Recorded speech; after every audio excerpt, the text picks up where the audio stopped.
Okay, pause right there. Things are already heating up. When a lawyer opens with, "I have a motion," that's not small talk. It's a legal power move. A motion basically means they're formally asking the court to take some kind of action. And from the tone, this one's going to get tense. We're in recess about 20 minutes. I have a motion. I have a motion. In regards to what, sir? Your comments. I have a motion. Okay, what's your motion?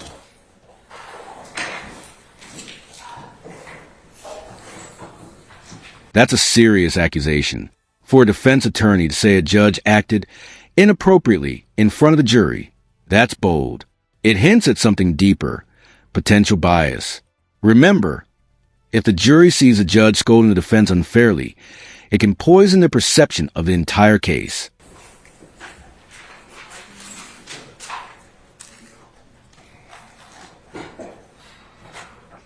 Right. This is the second time that this honorable court in front of the jury has addressed me inappropriately and wrongly. Second time. The first time I gave the state discovery of a song from a Super Bowl. Weeks before, there was an objection. You assumed that I didn't give it to the state. I didn't want to embarrass the court. So you were yelling at me and saying, "Do you understand me? Do you understand me?" And instead of saying, "Do you understand that you're wrong?" I sat here and I said, "Yes, Your Honor." That was to protect the integrity of this courtroom and the court. Now you say in front of the jury how unprepared I am. I am not unprepared for anything. Okay, I have Mr. no. Steele, I need to make Mr. a Steele, record. wait, Your Honor, Mr. Steele, wait a second. When you keep delaying, okay, and that's what's happening to the court. You keep delaying and elongating and pushing out these particular our ability to present a seamless case in front of the jury. That's my purview as a judge. And I've asked you a number of times, you and your colleagues on both sides. Quick question for you guys watching. Do you think the judge is being too strict here, or just keeping things efficient? Courtroom balance is tricky, too lenient and chaos, too firm, and it feels like bias. Drop your thoughts in the comments. Where would you draw the line? To go ahead and listen to whatever it is you need to do, prepare me as needed. Now, I asked you those two particular questions because if they turned over the audio to you in discovery and you've listened to them already, then you either have an objection or you don't have an objection. And I was trying to solicit from you whether or not we could just go ahead and just hear it. So you can imagine my frustration because all these little delays just elongate out our presentation in front of the jury.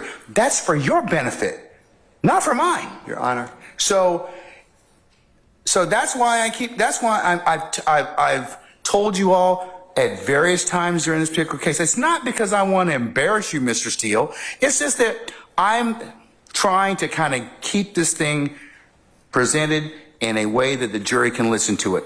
And the court is wrong. What happened was, let me finish, and I'm making this for the record. What happened is, and I don't get embarrassed by you, but I don't want to embarrass you. I made an objection that some of these jail calls have a third party who will not testify. I objected to hearsay. The state said it explains the effect let me finish. Which call? Which call? These calls, then why aren't we taking them up beforehand? The state just said, just now, these are the 3 additional calls that they want to introduce. All right. Well, then here's your response. I'm going to give you an acceptable response. Well, I'm going to make my motion. Huh? I need to make my motion. Judge, there's more to this than we need to listen to these calls. Right. Then I would have no, you didn't say that though. So I wouldn't have had that opportunity. But that's why I keep telling you this, okay? I mean, like I told you, forewarned judge, a happy judge. All right, so had you just told me up front, Judge, we have not had the opportunity to listen to all of those calls. We've only been able to listen to 2. I want to listen to the other ones. And I've listened to the calls. I don't know what the third one they're trying to do. Okay, well, listen, let me just finish. So you presuppose I don't know what the calls are. Well, I don't know what the third call is because Ms. Hilton, who's professional, said, "I'll take a break and I'll let you know what it is." But the other 2 calls are the baseball game and at a chicken. They're discussing chicken wings. or chicken. I understand those calls. There's issues in those calls that you need to address. But I politely make an objection and say, Your Honor, based upon what you told me, which is what you told me, we'll take it up later. I wanted to raise it. You tell in front of the jury how unprepared I am. And let me tell you something. That line right there, that man's life is here. This is what it all comes down to. The courtroom isn't just about rules and objections. It's about someone's future. Every word said here could sway a jury's belief about guilt or innocence. That's heavy. I am not unprepared. I don't appreciate the court telling me that. And you don't, and I asked you, tell the jurors that you were wrong when you admonished me last time. You said you wouldn't do that. This is the second time. And you know what it does to me? I don't care. I'm hurt because you're a court, but I really don't care. But what does it do to Mr. Williams? Mr. Steele, I'm not trying to personally insult you or hurt your feelings, okay? You are a grown professional advocate. I am a grown professional jurist. And people say things to me that border on the lines of I could take action or not. You have certainly said some of those things to me during the trial of this case. I have let them go. So, sir, that's just the trial. That's just the trial of the case, okay? No, but that man's life is here. And you know you're doing a fine job in representing him. Well, but you know what? That's just the way we are right now. But the crux of the issue is, Mr. Steele, and the representatives from the state and everybody else. What happens right now is I have to take a break in order to vet all of these issues, which I'm required to do, Mr. Steele. And that's what is kind of disappointing to me, because I have given you all this administrative time, all these breaks to go ahead and do this, and this is what delays the presentation of this case in front of the jury. You know, if I would have done what the state did and I'm not poking anything at Ms. Hilton, you would have said to me, why didn't you share those calls with him before? What, you were out all day today. We didn't start court till 1 o'clock. I would have shared them. I know you would have. But the state didn't. I'm not poking fun because I can deal with it. But the court then steps in. But here's the problem. I have a problem with it because at the end of the day, I got to listen to a 15-minute call. You don't have to listen to anything. But you have to make a ruling on it. Yes, but I have to listen to it in order to make the ruling on those. And even if you said you've listened to the chicken call and the baseball call, and if you say there's other issues that come into play. And there it is, the B word, bias. Accusing a judge of bias is no small thing. It's like hitting the nuclear button in a trial. If proven, it could force a mistrial or even get the judge recused, meaning removed from the case entirely. But doing it in open court, that's gutsy. It's better for us to take those things up before I ask for that jury. And I could have done that this morning. I could have done that at another point in time. So, I mean... Well, I raised this issue to you, and I don't remember the date, but it was days ago. I raised it, and the court said, all right, understood, and we'll take that issue up when it comes. Okay. What am I supposed to do? Okay. Sit there and say no objection? No. Right. Not at all. I said, Judge, it's an issue we need to take up. Not at all. And in addition to that, today alone, and this happens, today alone, the state introduced 2 exhibits. I've never been given them before, ever. You know what I did? No problem. No problem. Because I think that's professional. One was a Google map. It needs to be clarified for the record that it was not done on September 11, 2013. And then a map with little dots with 0.4 miles I've never seen before. But I didn't do anything, Your Honor. I want to move the case. But when the court, it gives me no pleasure in saying this. I believe that this honorable court is biased against Mr. Williams and or his counsel. And I ask you to consider recusing yourself, or don't do this again to me. This is inappropriate to me. I respect you, but what am I supposed to do? Sit there while you do this? I didn't do anything wrong. I did exactly what you teach me to do and the courts teach me to do. All right. But instead, no, I got to finish this. Then I get told to this court says by Prosecutor Love that I'm not being candid with the court and I'm misrepresenting because Mr. Bean never went to the hospital at Grady on September 11, 2013, and Miss Love has a document on the desk to prove it. I sat right in front of Your Honor at the table, at the bench, and I said, I'd be careful what you say. That's not accurate. Miss Love looked down on me and she said, it is accurate. You said, we'll take a break, figure it out. After the break, you didn't even bat an eye. Ms. Love said, yeah, I was totally wrong. Mr. Steele's right. He was taking a Grady. If I would have done that and called another member of the bar disingenuous, not truthful, no candor, and misrepresenting, you would have had me yelling in front of a jury. You did nothing. You didn't even ask Ms. Love to apologize. I don't want her apology. I don't care about Ms. Love, but I care about the court. And now if you can walk in someone else's shoes just for a minute and see what you're doing. At this point, you can feel the tension settling.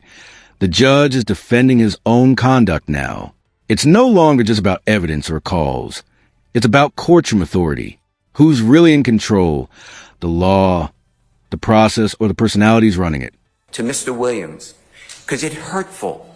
I'm not the one wasting time. I'm here every day, ready to go. I am not wasting the time. I make a motion to ask you to please recuse yourself. I know it has to be in writing within 5 days. If you want me to do that, I'll do it, and it has to go to another judge. But this is what's going on, Your Honor, whether you see it or not. You're yelling at me in front of a jury for nothing, and then you won't apologize. And I did nothing wrong ever on these occasions or others. I'm going to go ahead and address your motion at this point in time. I'm going to deny your motion at this point in time. And also just direct you that I had the responsibility to control the proceedings in this particular circumstance.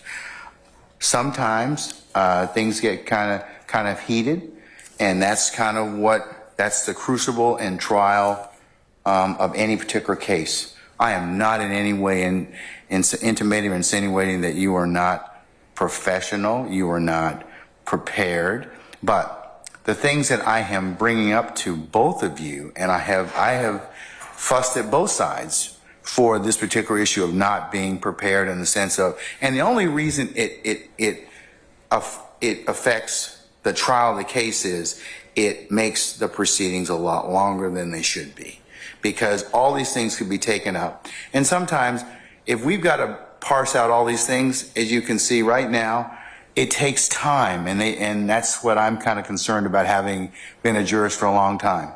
So, I understand that you're a zealous advocate. You in no way offend me by raising any type of motion. I think you're doing I think that you and the others here are representing your clients well, but sir, I have to be able to control these proceedings. And you at times in these proceedings have not listened to what the court's told you, and I certainly could have explored other options. I didn't. So, I'll tell you that much, for what it's worth. You allowed a member of the bar yesterday ask a witness who constantly is committing, respectfully, potentially perjury. Did Mr. Steele shut off and turn on the recording? I never did that. I wouldn't do that, and I didn't do that. Okay, and but sir, I would have said that question about another member of the bar, prosecution. You would have come over the bench and said, "How dare you?" I sat there and I said, "Outrageous." You denied the motion. I think 3 other people made motions to strike or to object. You denied it. Judge, I'm just telling you, the appearance, if not the reality, is not good here. I'm being... What, to who? To Mr. Williams. Okay, but... Maybe to the others. Maybe you're his advocate, okay? And that separate issue of whether or not you did what you did, the state accused you of that, they have the right to at least inquire about whether or not that happened. Now, whether or not it happened or not, I'm not making any comment on it, but it goes to bias, it goes to motives to misrepresent. That never happened. No good faith. But I'm not commenting on that. That's for the jury. That's for the jury to decide. I asked the question about a missing recording that I wasn't given of a statement made by Mr. Bean. And you know what you told me? And I keep telling you. You know what you told me? You said, does the state have it? They said no. You said, nothing I can do. I tried to cross on it. You sustained an objection. Because it doesn't exist at this point in time. Now, if it exists at some point, I told you I'd say it. 1, I'd tell you I apologize to you. And then 2, I'll take corrective action against the party or the entity that failed to give you that particular statement. But the point is, everyone knows he spoke to the detective But we beforehand. don't. No, we don't. That's He the whole thing said about it. it. You believe it. You honestly believe it, and that's true. On September Okay, but- 17th, 2013, on recording, Mr. Bean tells that to Detective Quinn. How is that far-fetched? Why would he ever say that? I lied to the other detective. Why would he ever say that? I mean, logic has to come into this courtroom at times. But you stop me from doing it, but you allow another lawyer make up that I'm stopping and starting a recording. And he says, well, I don't recall. I don't remember anything. Here's the thing.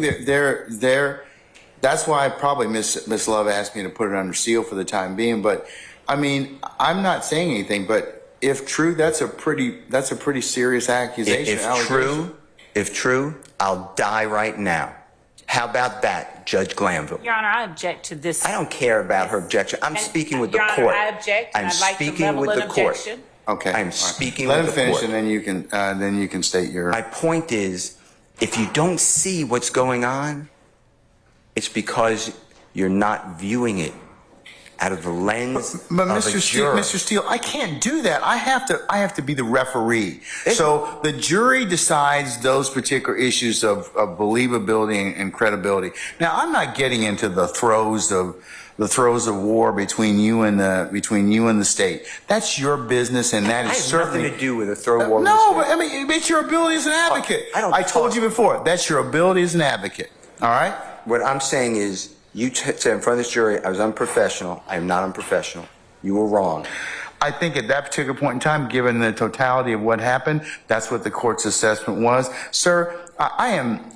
But it was wrong. It's a snippet in time. Mr. Steele, you're a very good attorney, but I'm a professional jurist, and you may not like some of the rulings that I make, and you may not like the way that the trial is going at a particular point in time. That's for all advocates. Miss Love and her colleagues, I've told them the same thing.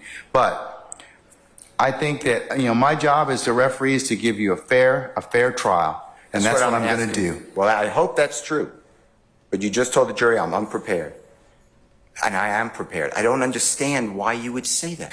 Both of you, and I'll level this against the state. Both of you, that's being unprepared, because that I have to then listen to this to rule on it. I understand, but I'm the only one that the jurors here, the court, take ire with. Ever. Without an apology, without telling I think I've taken Miss Love and Miss Hilton and her colleagues to task many times. No, I've heard you yell. I've taken them to task as well. I've heard you say to her, "Stop interrupting me." Answer my questions. That's taking them to task. The jurors never heard that, ever. So, I ask for a continuing recusal motion, and I know it's not in writing, but I assume that you're ruling on it right now. That's what you're saying. Well, when you got to put it in writing, but I mean, I'll rule on it at this point in time. I'm going to deny the motion, but you need to put it in writing if that's what you wish to do, and I'll appropriately. I'm also asking for a mistrial based upon your statements. I think I made that clear, but I'm asking for a mistrial. Okay, now, Ms. Love. I don't think it's a fair forum for Mr. Williams. Okay. And I don't want to ask for a mistrial, but I have no choice when the court is saying what it said, and I'm not going to repeat it in front of a jury. That's hurtful. And I'm not saying me. I mean, regardless of what I think of it, it's hurtful to Mr. Williams getting a fair trial.